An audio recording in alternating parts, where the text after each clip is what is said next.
আমরা এই জনগণকে মুক্ত করতে এখন আমরা সব আবার রাস্তায় নেমে এসেছি। আমরা আজকে এক কথার দাবিতে আজকে এখানে হাজির হয়েছি। আমরা জীবনের নিরাপত্তা, বাংলাদেশের মানুষের জীবনের নিরাপত্তা, সমাজের ন্যায় বিচার প্রতিষ্ঠার জন্য আমরা এক দফার সিদ্ধান্তে উপনীত হয়েছি। এই সরকার কোনোভাবে আর এক মিনিটও ক্ষমতায় থাকার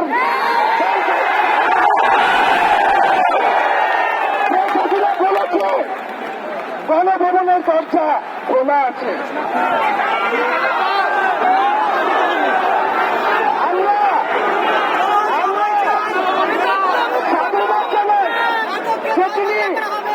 বুঝতে পেরেছে যে গণভবনের দরজা খোলা রাখতে হবে।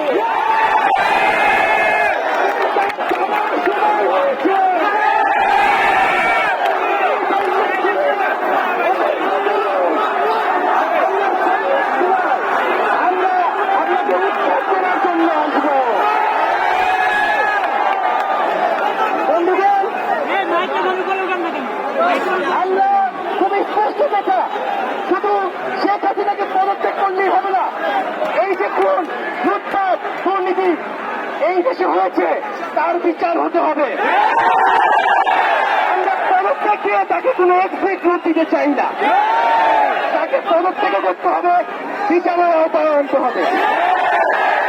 এবং শুধু শেখ হাসিনা নয়, পুরো মন্ত্রী পরিষদ, সরকার সবাইকে পদত্যাগ করতে হবে।